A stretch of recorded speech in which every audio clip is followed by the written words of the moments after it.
The sound of packing tape tearing through the silence is like someone methodically unraveling my life, strip by deliberate strip. I stand motionless in the doorway of our bedroom, watching Mark seal yet another cardboard box, the edges crinkling under his hands. He hasn't noticed me yet. Too absorbed in his meticulous labeling, a system so precise it could have been the blueprint for our future. It's the same attention to detail that once made me fall in love with him. I'm Clara, and this is the moment my marriage ends. Not with a dramatic scene, not with the tearful confrontation you see in the movies, but with the quiet, mundane sound of packing tape and the faint squeak of a marker. Were you planning to tell me, or just disappear while I was at work? My voice comes out steadier than I feel, like I've rehearsed the words 1,000 times in my head. Mark startles, his hand jerking, and the marker falls from his grip, rolling beneath the bed. The bed, the one we picked out together at that overpriced furniture store his mother hated. For a brief moment, the world pauses, and the marker skids to a stop in the shadowed space beneath the bed. "You're home early," he mutters, but the words sound hollow, almost too calculated. "Clearly not early enough," I reply, my words heavier than I expected. The silence that follows feels colder than any argument we've ever had. I step into the room, my heels clicking against hardwood. Each step feels like I'm walking through molasses. "How long have you been planning this?" He doesn't answer immediately, just runs his hands through his hair. A nervous tick I used to find endearing. "Clara, we both know this isn't working, do we? Because I must have missed that conversation." I pick up one of his precisely labeled boxes. "Winter clothes," it reads in his perfect architect's handwriting. "When exactly did we decide this? Mother thinks, of course." I laugh, but it sounds more like breaking glass. "Vivian thinks," Vivian says. "Vivian knows best." "Oh, tell me, Mark. Do you even breathe without checking with her first?" His face hardens. "That's not fair." "Fair?" I set the box down hard enough to make him wince. "Fair would be having an actual conversation about our marriage before you started packing it away in neat little boxes. Fair would be acknowledging that I'm your wife, not some temporary inconvenience standing between you and your mother's approval." "You're being dramatic." He turns back to his packing, a dismissive gesture that ignites something fierce in my chest. "Mother simply pointed out that our financial situations are fine. My business is growing. We're not struggling. Your little design projects aren't exactly reliable income. My little projects paid for half this house." I grab the box he's working on, dumping his carefully folded shirts onto the floor. "And they'd be doing even better if your mother hadn't scared away 3 of my biggest clients last month." He freezes. "What are you talking about?" "Oh, you didn't know. Funny how the Hendersons, the Patels, and Brighton Corp all suddenly pulled their contracts after meeting with your mother about property investments." I start counting on my fingers. "The same mother who just happens to be pushing you to leave because I'm financially unstable?" Mark's face pales slightly, but he recovers quickly. "You're paranoid. Mother would never." "Stop saying mother like she's some kind of saint." I grab another box, this one labeled important documents. "Let's see what else she's been orchestrating, shall we?" He lunges for the box, but I'm faster inside, beneath bank statements and insurance papers. I find a folder I've never seen before. The contents make my blood run cold. Detailed reports of my business dealings, copies of emails between my clients, even photos of me meeting with competitors. She's been having me followed. My hands shake as I flip through the papers. "It's not what you think." Mark reaches for the folder, but I step back. "Mother was just concerned about our future. She wanted to make sure that I was properly destroyed before you left me." I clutch the folder to my chest. "How long have you known about this?" His silence is answer enough. "Get out." My voice is ice now, all the heat of anger crystallizing into something harder. "Take your boxes and get out." "But these..." I wave the folder. "These stay with me." "Clara, please." I said get out. I throw the empty box at him. It bounces harmlessly off his chest, but he flinches as if I'd struck him. "Go run to Mommy. Tell her she won. But make sure you tell her something else, too." I step closer, lowering my voice. Tell her she just made the biggest mistake of her life. Mark stares at me for a long moment, then silently begins gathering his boxes. As he walks past me, he pauses. I'm sorry it ended this way. No, I say, watching him leave.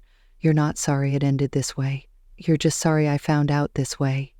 The front door closes with a quiet click, but in my mind it echoes like a gunshot. I sink onto our bed, my bed now, still clutching the folder of surveillance reports. Tears burn behind my eyes, but I refuse to let them fall. Instead, I open my phone and dial. Sophie, I need your help. It's time to make Vivian regret ever hearing my name. Sophie arrives with 2 bottles of wine and a determined expression that tells me she's already formulating plans. I've spent the last hour spreading the surveillance photos across my dining room table like some twisted puzzle. This is next-level crazy, Sophie says, examining a photo of me having lunch with the Hendersons last month. Who does this? Someone who's been planning to destroy me for years. I pour us both generous glasses of red. Look at the timestamps. She's been collecting these since before Mark and I even got married. Sophie picks up another photo. Wait, isn't this from your first meeting with Brighton Corp? 3 weeks ago, right before they mysteriously backed out of our contract. The wine tastes bitter. Vivian's fingerprints are all over it, but I can't prove anything.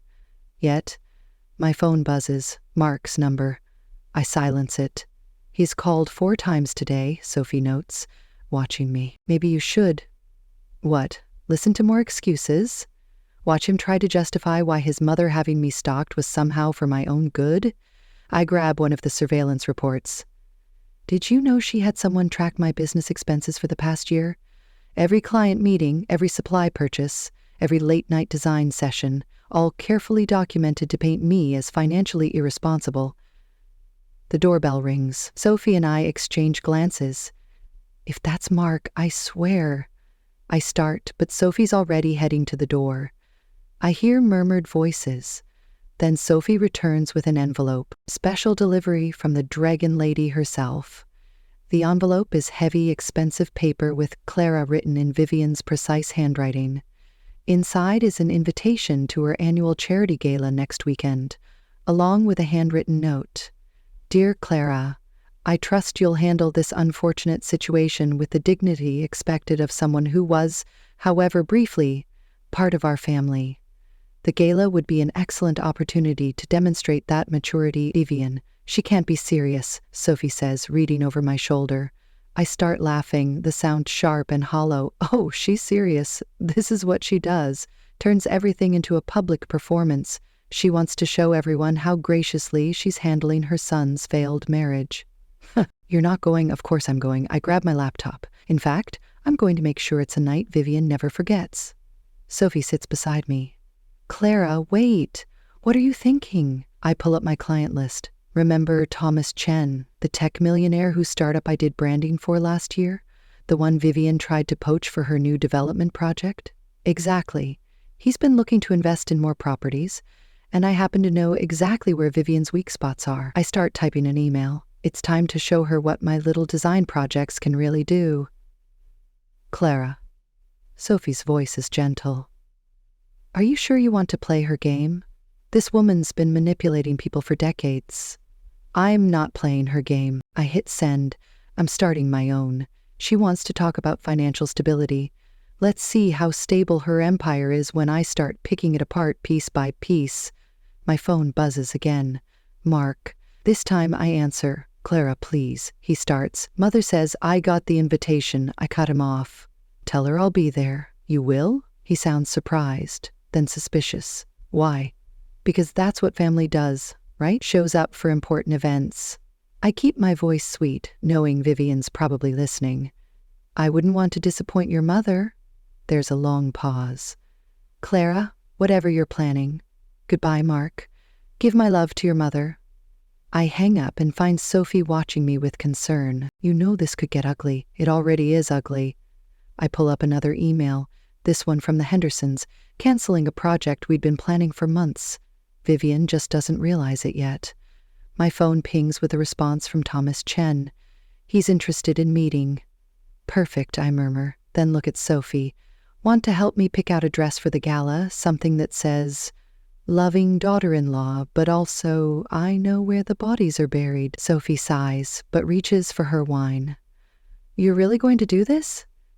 I look at the surveillance photos spread across my table, each one a reminder of Vivian's careful, calculated destruction of my life. She thought she could break me down slowly, make me look like the unstable one who couldn't handle marriage to her precious son. I smile, and it feels dangerous. Time to show her what happens when you corner someone with nothing left to lose.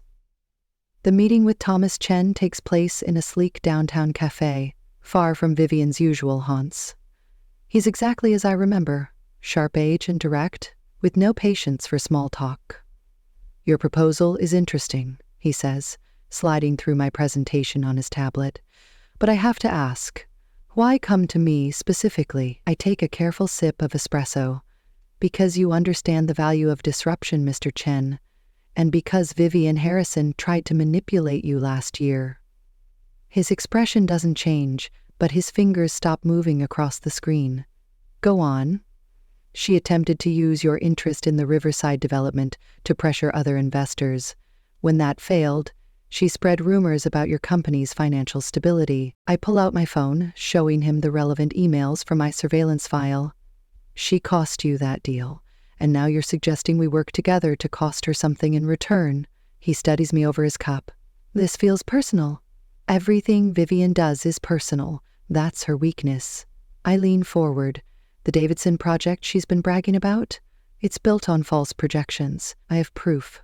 Before he can respond, movement near the cafe's entrance catches my eye. Mark walks in with his realtor friend James. They haven't noticed me yet. Excuse me, I murmur to Thomas, sliding lower in my seat. But it's too late, Clara. Mark sounds surprised, then suspicious as he spots Thomas. What are you doing here? I straighten up, forcing a smile. Business meeting. You remember Thomas Chen? Mark's face pales slightly.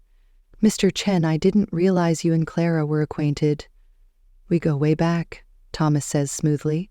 Your wife's talent for spotting opportunities is remarkable. Ex-wife, Mark corrects quickly. And speaking of opportunities, I hope she mentioned that any business ventures in this area should really go through Vivian? I interrupt. Like the Riverside deal did? James tugs at Mark's sleeve. We're going to be late for that appointment. Actually, Thomas stands, gathering his things. I believe we're finished here. Clara, I'll have my team draw up the contracts. Your insight into local dynamics has been invaluable. After they leave, Mark rounds on me. What are you doing? Business, I repeat. You know, those little projects your mother's so concerned about? Stop it! He grabs my arm as I try to leave. Whatever you're planning with Chen, I wrench away. Don't touch me! You lost the right to question my business decisions when you let your mother destroy them. She was trying to protect our family's interests. Your family's interests. My laugh draws stares from nearby tables. Tell me, Mark, did those interests include having me followed, photographed, having my clients threatened? He runs a hand through his hair, that familiar gesture that used to mean stress but now just reminds me of manipulation. It wasn't like that. Mother only wanted... I know exactly what she wanted. I gather my things, hands shaking slightly. And now, she's going to get it, just not the way she expected. My phone buzzes. Sophie sending details about the charity gala. Another message pops up from Thomas. Meeting set with Davidson investors, tomorrow. Clara? Mark's voice has softened. Please don't do anything rash. Mother can make things very difficult. More difficult than destroying my marriage, my business, my reputation. I show him the surveillance photos on my phone. How much more difficult can it get, Mark? He stares at the photos, recognition flickering across his face. Where did you get these? From the files you left behind? The ones documenting every move I've made for the past 3 years? I lean closer, dropping my voice. Did you enjoy reading them? Did you and Vivian sit together, planning how to break me down piece by piece? It wasn't. I didn't. He stops, looking lost. I just wanted everyone to be happy. Well, congratulations. Your mother's happy. You're free to be her perfect son again. I start walking away, then pause. Oh, and Mark? Tell her I'm looking forward to the gala. I have so many people I want to introduce her to. Outside, I take deep breaths of cold air until my hands stop shaking. Thomas's message still glows on my screen, promising the first real crack in Vivian's carefully constructed empire. My phone buzzes again. Sophie. How did it go? She asks. I watch through the cafe window as Mark makes a call, his movements agitated, probably warning Vivian. Better than expected, I answer. The game's changing, Sophie, and Vivian's about to learn she's not the only one who knows how to play. The Davidson investors meeting feels like a chess match, where every piece is made of glass. I sit quietly, watching Thomas Chen methodically dissect Vivian's projections. While her face grows increasingly rigid, these numbers seem optimistic, Thomas says, tapping the spreadsheet, particularly given the current market conditions. I notice Vivian's perfectly manicured nails digging into her leather portfolio. She doesn't look at me, but I feel her awareness of my presence, like static electricity. The projections are sound, she replies smoothly. I've personally overseen every aspect of this development. So, including the environmental impact reports? I slide a folder across the table, because these documents tell a rather different story. The room temperature seems to drop 10 degrees. Vivian's eyes finally meet mine, and I see something I've never witnessed before. Fear. Where did you get those? Her voice remains steady, but her knuckles are white. The same place you got your surveillance photos of me. I maintain eye contact. Interesting what people will share when they realize they're not the only ones you've manipulated. Thomas clears his throat. Ladies, perhaps we should focus on this meeting is over. Vivian stands abruptly. These allegations are baseless and sit down, Vivian. The command comes from Robert Davidson himself, silent until now. I'd like to hear more about these discrepancies. My phone buzzes, a text from Sophie. 911. Mark, at your house, something wrong? I force myself to stay seated, even as my stomach twists. The environmental reports were altered, I continue, to hide contamination from previous industrial use. The cleanup costs alone would triple your projected expenses. That's impossible, Vivian snaps. Those reports were confidential, like the photos of me meeting clients, or the financial records you used to convince Mark I was unstable. My phone buzzes again. I ignore it. Robert Davidson leans forward. Mrs. Harrison, is there something you'd like to explain? The meeting dissolves into technical discussions and legal implications. I slip out during a heated exchange about soil samples, my phone now vibrating constantly. Mark is sitting on my porch steps, head in his hands. He looks up as I approach, and my sharp words die in my throat. His face is ashen. What happened? Mother had a heart attack. His voice is hollow. Right after some meeting, they took her to St. Mary's. The triumph I'd felt moments ago curdles in my stomach. Is she stable for now? He stands, swaying slightly. She was asking for you. I bark out a laugh. Me? Why would she? Because she knows. Mark's eyes are red-rimmed. About everything. The Davidson deal, Thomas Chen, the environmental reports. She said she underestimated you. My hand starts shaking. Mark, did you know? He steps closer. About the contamination, about how exposing it wouldn't just ruin her, but everyone connected to the project, including me. The pieces click together with sickening clarity. Of course Vivian would have ensured Mark was legally entangled in the development. Of course she'd use him as a shield. I didn't. I stop, remembering all those nights I'd spent plotting, focusing only on Vivian. Had I become just like her, willing to destroy anything in my path? My phone rings. Sophie again. Clara, the Davidson story just broke online. It's bad, really bad. I watch Mark's face as he receives a text, probably containing the same news. He looks like a man watching his world burn. I have to go, he says quietly. Mother's asking for her lawyers. He pauses at the bottom of the steps. You know what's funny? She always said you weren't strong enough for this family. Guess she was wrong about that too. After he leaves, I sit on the porch steps, staring at my phone as notifications flood in. The story is spreading fast. Vivian Harrison, prominent developer, caught in environmental scandal.